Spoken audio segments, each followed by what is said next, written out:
Quel est le message de la Bible? Certains répondront que c'est un livre de mythes, un livre obsolète à notre époque. Mais vous, qu'en pensez-vous? Répondons à cette question par des versets bibliques.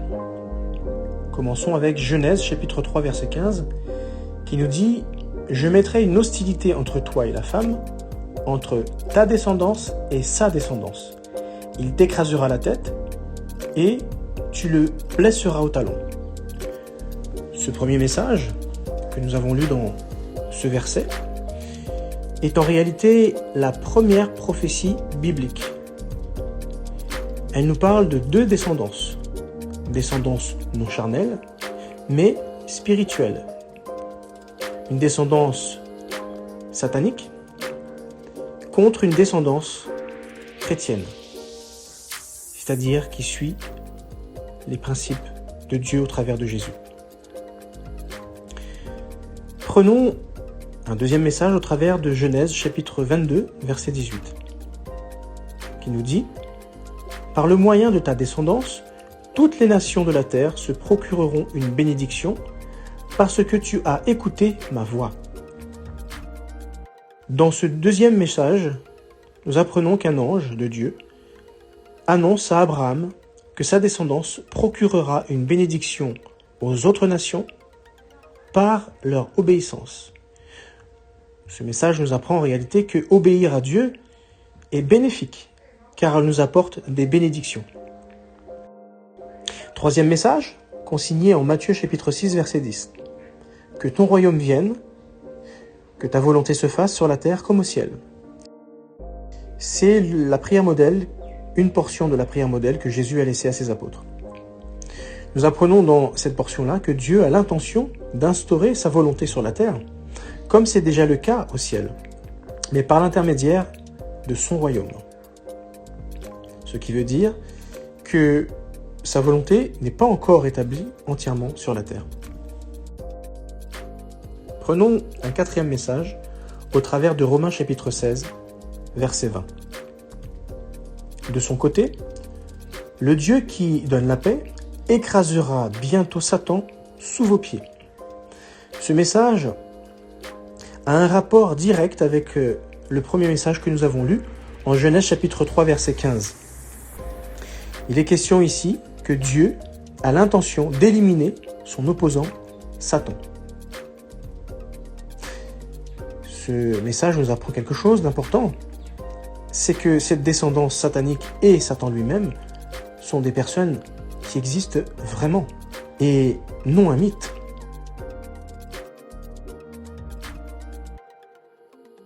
Cinquième message, 1 Corinthiens chapitre 15 verset 28, qui nous dit « Lorsque toutes choses lui auront été soumises, alors le Fils lui-même se soumettra aussi à celui qui lui a soumis toutes choses, afin que Dieu soit tout pour tous. » Ce cinquième message nous apprend que Jésus joue un rôle dans l'instauration de ce royaume divin.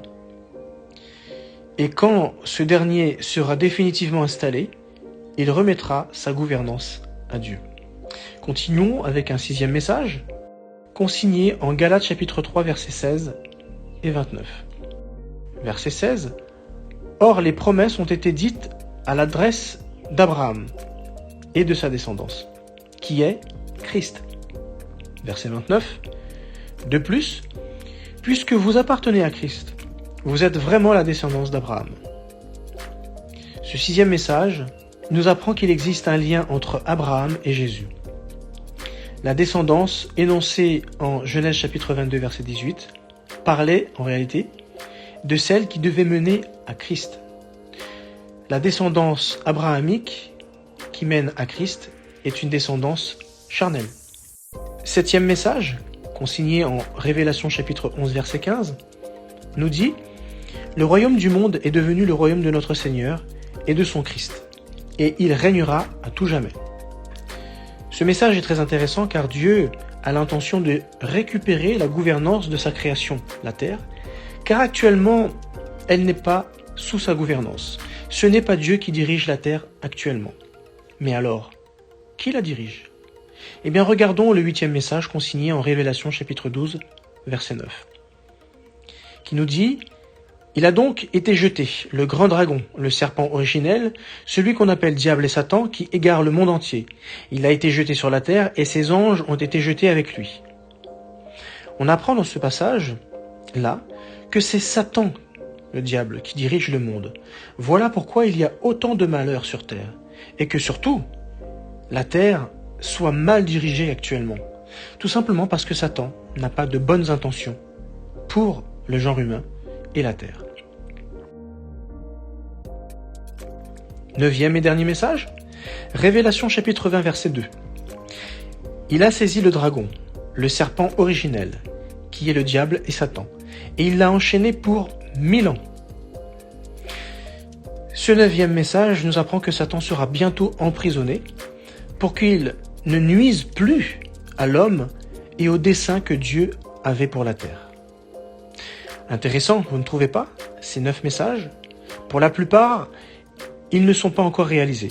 Par contre, la descendance abrahamique menant à Christ est factuelle et vérifiable dans les évangiles et surtout bien détaillée dans l'évangile de Luc.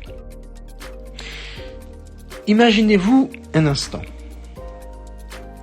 La Bible contient 66 livres, écrits par 40 rédacteurs différents, d'époques différentes, allant de 1513 avant notre ère à 98 de notre ère. Tous ces rédacteurs ne se contredisent pas, mais bien au contraire. Ils se complètent et surtout, tous parlent du même message, le royaume de Dieu. Le royaume de Dieu est le thème central de la Bible, le message que Dieu veut faire passer à tous ses lecteurs. Prenons une illustration. Pour faire un gâteau qu'on ne connaît pas, il nous faut suivre une recette. En la lisant du début à la fin, sans rater aucune étape. Vous viendrait-il à l'idée de regarder le début de cette recette et la fin uniquement, en ne regardant pas volontairement les étapes intermédiaires? Ben non, ça n'a pas de sens. Sinon, ce serait impossible d'obtenir le résultat escompté, un gâteau réussi. Eh bien, c'est exactement la même chose pour la Bible et Dieu. Nous ne pouvons pas lire la Bible au début et à la fin uniquement, en mettant de côté volontairement tous les livres intermédiaires. Et pourtant, c'est ce que beaucoup de personnes font. Et souvent, ces personnes sont des personnes religieuses. Beaucoup considèrent les écritures hébraïques et araméennes, c'est-à-dire l'Ancien Testament, qui va de la Genèse jusqu'au livre du prophète Malachie, en acquiesçant également ce que les évangiles disent, il y en a 4 en tout, mais ne considèrent pas les écrits qu'il y a après les évangiles. D'autres ne considéreront que les 5 premiers livres de la Bible. Vous imaginez bien que faire un tel exercice, eh bien, nous amène à avoir une vision partielle de la Bible et de son message. Et forcément, si nous avons une vue partielle de la Bible, nous allons avoir une interprétation et une compréhension partielle, et donc erronée. Quelle application devons-nous faire de la lecture de la Bible et du message qu'elle contient? Eh bien, nous devons lire la Bible dans son entier, en comparant les versets un à un, qui ont un lien entre les prophéties annoncées et les prophéties accomplies. Parce que la Bible contient une pléthore de prophéties qui ont été annoncées et pour la plupart qui ont été accomplies. Mais il en existe beaucoup d'autres qui ont été annoncées qui ne sont pas encore arrivées. L'application est donc la suivante. Il faut lire la Bible dans son entier, imaginer, se projeter historiquement et prophétiquement parlant pour véritablement avoir une idée complète du dessein de Dieu. Sans cet exercice, il est impossible de connaître et de reconnaître quel est le message que Dieu veut nous donner. Quels sont les bienfaits à faire cela? Eh bien, nous connaîtrons la véracité sur Dieu et sur son message. Et c'est exactement ce que Dieu veut pour nous. Nous avons vu dans cette vidéo les messages principaux de la Bible. Nous répondrons dans la vidéo suivante qu'a prédit la Bible au sujet du Messie.